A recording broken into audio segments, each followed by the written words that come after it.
वैसे रावलपिंडी का क्राउड हमारे लाहौर के क्राउड से मुझे लगता है बाबर बहुत आ गया, आप बेहतर है। अपने दिल थाम लें, दिलों पे हाथ रख लें और चौका आप यकीनन चाह रहे होंगे। ओवर ड्राइव आ गया। अरे ओ नो वे,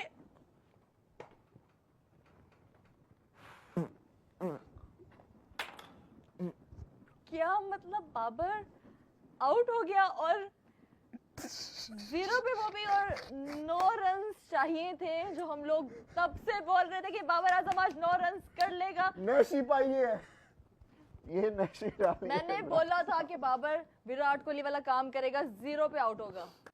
मतलब क्या, क्यों मैंने यार 9 रन भी ना कर पाया। शुएब भाई, द क्वेश्चन स्टैंड्स के जो क्वालिटी ऑफ आवर प्लेयर्स, ना कैपेसिटी नजर आती है, ना अपने प्लेयर्स में टेंडेंसी नजर आती है, ना साइकोलॉजिकली लगता है कि अगर आपके पास टेक्निक होगी तो आप सर्वाइव करोगे ना। तो अगर आपके पास एमिनेशन ही पूरा नहीं है to score runs on these sort of tracks, then obviously you're going to struggle. And again, it's कोई rocket science तो है नहीं, you know that कि हमारे पास टेक्निकल इतने साउंड लोग नहीं है बैटिंग कर सके, तो फ्लॉस तो आपके पास सामने ही है। और इससे ज्यादा तो साउथ अफ्रीकन की जीत को मैं मानूंगा यार, कि बेचारे आके यहाँ पे again, I mean it's the quality of players of the batsman, it's right in front of you. इसमें कोई अब इसमें क्या डिबेट की जा सकती है।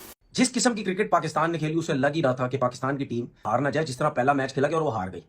टॉस जीतने का फायदा क्या हुआ मुझे ये बता दें। टॉस जीते, सबने समझो हो जी मैच जीत गए।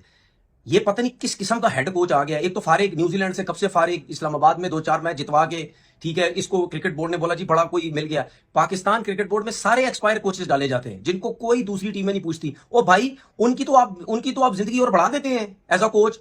वो तो हीरो बन के, वो देखो जी हमारी कितनी वैल्यू, हम एक इंटरनेशनल टीम के कोच बने हुए।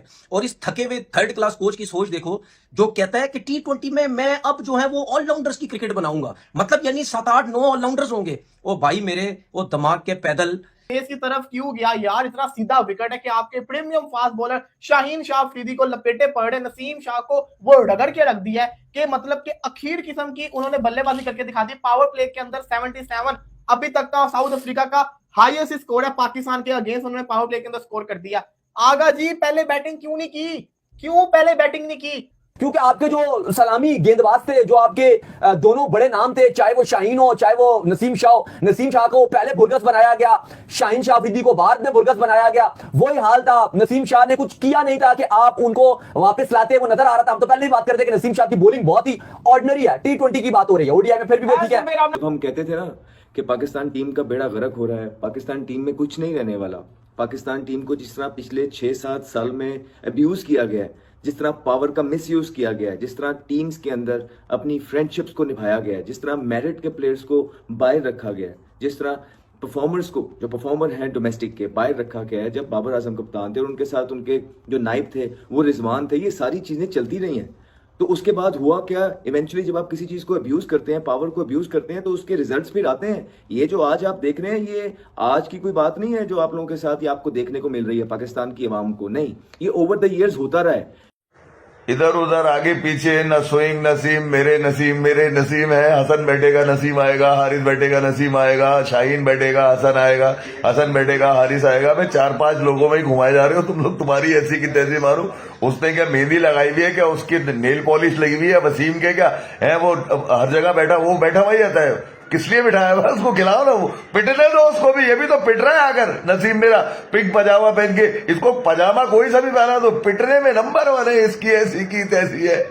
आगाज बहुत ही शानदार था साउथ अफ्रीका का, बेहतरीन, लाजवाब, शानदार पावर प्ले। उन्होंने अपना बेस्ट खेला पाकिस्तान के खिलाफ, और मतलब पावर प्ले में उन्होंने 70 रन निकाल लिए। पावर प्ले साउथ अफ्रीका का पाकिस्तान के खिलाफ सबसे बेहतरीन और शानदार, जो आज तक जितने भी T20 मैच खेले हैं तो सब में आज का जो पावर प्ले था सबसे ज्यादा बेहतरीन, शानदार। नसीम शाह की अच्छी कुट लगी, ऊपर से Reeza Hendricks, he was amazing, de Kock he was good, और बाद में फिर जोरजी आया और Naseem Shah he was clueless, उसको अच्छी खासी मार पड़ी है। शाहीन को और नसीम दोनों को, दो जो पेसर खिलाए हैं स्पेशलिस्ट, दोनों की अच्छी खासी जम के कुट लगी। ये अपने घर के अंदर pink day breast cancer awareness की आप कैंपेन चला रहे हैं, जो कि बड़ी अच्छी बात है। जब साउथ अफ्रीका के अंदर पिंक डे होता है ना, तो वो दमादम मस्त के अंदर करते होते हैं, रगड़ के रख देते होते हैं। जिस तरीके से आपके फास्ट बॉलर्स हैं, मेरे को एक चीज समझ नहीं लगती, जो पाकिस्तानी टीम का कप्तान बनता है उसका बुरा वक्त शुरू हो जाता है। शाहीन शाह अफरीदी को कैसे मार पड़ रही थी, कैसे मार पड़ी शाहीन शाह अफरीदी को। नसीम शाह को ले आओ प्लीज, नसीम शाह को ले आओ। नसीम शाह आ गया, नसीम शाह क्या उसका हाल किया भाई? परफॉर्मेंस करके दिखाओगे तो टीम में रहोगे ना। देखिए वलीद भाई, आपने जैसे शुरुआत की कि पाकिस्तान अगर टॉस जीता है तो उसने पहले बैटिंग क्यों नहीं की। हालांकि साउथ अफ्रीका ने अपनी सारी fast bowling lineup, mostly fast bowling lineup खिलाई है, तो उस तरीके से पाकिस्तान डोमिनेट कर सकता था। लेकिन उसके माइंड में ये होगा कि यार पिंडी की पिच है और पिंडी की पिच में मुझे चेस करना एज कम्पेयर टू डिफेंड वो मुश्किल लगेगा, तो मैं चेस करना आसान समझूं और मैं पहले फील्डिंग ले लूं। आगा को चाहिए था एक ओवर करवा देता, एक ओवर, क्योंकि 7वां ओवर आप बता रहे थे कि 7वां ओवर आगा ने किया था, तो उसमें उसको पहले ओवर में 15 स्कोर पड़ा। हालांकि आपने देखा है कि 3 विकेट नवाज लेके गया है, 2 विकेट साइम अयूब लेके गया और आगे पीछे फिर 1 विकेट अबरार लेके गया, तो उस हिसाब से स्पिनर्स को ज्यादा हेल्प मिल रही थी। तो आपको चाहिए था एक ओवर, अगर कुछ चाहिए था कि एक ओवर बीच में करवा देता, ताकि जो नसीम का जो हमारे वो बन रहे थे ना, ये एक्सपेंसिव ओवर्स बन रहे थे, उसमें से एक आधा कम हो जाता। और मेरे ख्याल से आज फहीम अशरफ को तो बॉलिंग करवाई नहीं, करवाता ही नहीं, यही तो मसला है यार। वो आपका देखो, उसने 28 वाले मैच में क्या बॉलिंग की थी, मुझे समझ नहीं आती कि फहीम अशरफ क्या बॉलर नहीं है, कोई मुझे ये बता दे। ओ भाई, वो प्रॉपर बॉलर है, प्रॉपर बॉलर, उसको यूटिलाइज करना चाहिए। ये मुझे समझ नहीं आती कि आखिरी अगर आपने करवाने था तो आखिरी 2 ओवर करवाते, स्लो वन फेंकता बीच में, वेरिएशंस डालता। देखिए, ये मुझे समझ नहीं आती। जिस तरीके से शाहीन और नसीम को मार पड़ रही थी, दोनों ही आपके जो है ना हाईएस्ट रन्स वो गए हैं, मतलब उनको काफी मार पड़ी है, तो एक आधा उनमें से कम करवा के एक फहीम अशरफ पावर प्ले में करवा सकते थे। नसीम शाह से जरूर आपने 6ठा ओवर करवाना था, आप फहीम अशरफ से करवाते। नसीम शाह को जो मार पड़ी, क्या पता वो विकेट्स लेके चला जाता। 100% बात जो आपका शाहीन हो गया, दूसरे बॉलर हो गया, पीछे शर्मा को नहीं आउट कर पाए थे, उसने किया था। भाई बॉलर है वो, बॉलर बल्लेबाज बाद में, पहले वो बॉलर है। बात ये है कि तेरे से बड़े सिस्टम ऑस्ट्रेलिया के हैं, इंग्लैंड के हैं, ठीक है, इंडिया के पास है, न्यूजीलैंड के पास है, और इनके पास तेरे से बड़ी सोच के लोग बैठे हुए। उन्होंने कभी नहीं सोचा T20 क्रिकेट में सारे ही ऑलराउंडर लेके आ जाएं। मैं आपको चीज बताऊं, ये सलमान अली आगा कुछ भी नहीं बोलेगा, ये मुंह बंद करके देखो। कप्तान इसीलिए हमारे ऐसे बनाए जाते हैं जिनकी बोलती बंद हो। वो कुछ भी नहीं बोलेगा माइक हैसन के आगे, क्योंकि उसको तो वहमो गुमान में नहीं था वो पाकिस्तान टीम का कप्तान बन जाएगा, और उसके वहमो गुमान में ये भी नहीं होगा कि वनडे का भी कप्तान बन जाएगा माइक हैसन है तो वो तो चुप करके बैठा रहेगा, उसके मजे लगे हुए हैं। उसको कप्तान बन गया, हिस्ट्री में पाकिस्तान टीम का कप्तान बन गया, उसको वो ठप्पा लग गया, उसके लिए बहुत है, वो कुछ भी नहीं बोलेगा।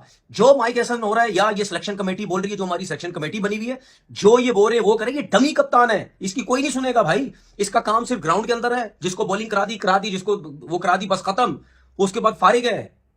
कि आपने प्लेयर्स के अगेंस्ट कैंपेन चला के कि कोई स्लो खेलता है, कोई ये खेलता है, कोई उसका दोस्त है, कोई इसका दोस्त है। अब कहाँ, अब तो यही है ना, अब तो सारे आपके फेवरेट्स खेल रहे हैं। वो जो क्रिकेट पंडित्स हैं, जो उस टाइम पे बैठ के बड़ी बड़ी कैंपेन्स चलाते थे कि इसको निकालो, उसको निकालो, सीनियर निकालो, इनको लेके आओ, ये फ्यूचर है, ये आपको जितवाएंगे आईसीसी के इवेंट। कहाँ है वो सारे? वही आज इनके खिलाफ बैठ के ट्वीट कर रहे हैं। आप लोग सिर्फ अवाम को पागल बनाते हैं सारे मिलकर बैठ के, और आप लोगों ने किसी ने पाकिस्तान की क्रिकेट का सोचा नहीं कि पाकिस्तान की क्रिकेट का बनेगा क्या, ये जा कहाँ रही है, इसके बाद होगा क्या, क्या इनमें वो एबिलिटी है। कोई सीनियर प्लेयर इनकी टीम में छोड़ा नहीं, कोई लीडर आपने छोड़ा नहीं, कोई आपने कॉम्पिटेंट प्लेयर ओपिनियन वाले टीम के अंदर छोड़े नहीं। जिसकी ओपिनियन है टीम के अंदर, आपने उसको बाहर निकाल दिया। जिसको थोड़ा बहुत नॉलेज है, आपने उसको बाहर निकाल दिया। आपने जो है ना इस तरह की चीजें कर दी कि आपको यस मैन चाहिए थे, यस सर चाहिए थे, जो आपके साथ सेटिंग में मौजूद है, ले लें आप सेटिंग में। आए सारे बाहर वो जो लोग कहते थे कि इस लॉट को सपोर्ट करो, कितना करें? 100 साल टाइम नहीं बताया उन्होंने। अगर आप टाइम भी बता देते ना कि यार कम से कम ये कोई 90-100 साल सपोर्ट करना है, तो ज्यादा थोड़ा कन्वीनियंट हो जाता है हमारी आवाम के लिए और हमारे लोगों के लिए। हमने तो उस टाइम भी ये बातें कहते थे, लेकिन हमने किसी को कुछ नहीं कहा। हम देख रहे थे एज क्रिकेटर, हमने 20-20 साल क्रिकेट खेली है, देख रहे थे कि आप लोग किस दहेज पे लेके जाएंगे, ले आए हैं। क्या सॉरी क्या? पर चलो बंद करे यार, कैमरा बंद करे, शो बंद करे यार। मुझे चुंडी काटो यार, मैं जाग रहा हूँ। मैं पछता रही हूँ, मैं क्यों इधर। एक बात समझा के थक गया हूँ मैं, आपको एक बात समझा के थक गया हूँ कि हमेशा मेहनत करने वालों को मिलता है। मैं उसके अगेंस्ट नहीं हूँ। आज मेहनत शुरू कर दे, वो रन करना शुरू कर देगा। और आप लोग फजूल में सपोर्ट करते हैं सारे मिलके। मेहनत तो करता ही है, वो क्या हो गया? कौन सी मेहनत करता है बताएं जरा। मैंने देखा है कैंप में जाके, आप कभी कैंप्स में नहीं गए। रियलिटी मेरे पास है और मैं आके बैठ के रियलिटी बताता हूँ लोगों को। भाई मुझे ये समझ नहीं आती कि 10 मैचेस के बाद एक बंदा रन कर देता। आप 50 देखे हो ना? नहीं तो मुझे ये बताइए, इसलिए नहीं होते run. I like the energy। अच्छा चले, मुझे मिसाल दे इंडिया की, किसी ने 10 मैचेस में परफॉर्म ना किया और वो खेल रहा, सिर्फ विराट कोहली और रोहित शर्मा को निकाल, मैं विराट का नाम लेने लगी, दो लोगों को निकाल के विराट का नाम ले लिया, मैंने दोपहर में भी विराट पहले का पकड़ लिया ना, रोक दिया, बाहर लगाया। बताएं उसके बस कर। केएल राहुल है, केएल राहुल है, हर्षित राणा, वो तो आप बॉलर आ गया, उनको तो छोड़ वो कैसे खेल रहा है अभी तक। दोस्तों आज के टॉपिक में बस इतना ही। आप इस मुद्दे पर जो भी राय रखना चाहते हो नीचे कमेंट बॉक्स में कमेंट करके बताइए, और ये वीडियो को ज्यादा से ज्यादा लाइक शेयर करना बिल्कुल मत भूलिए।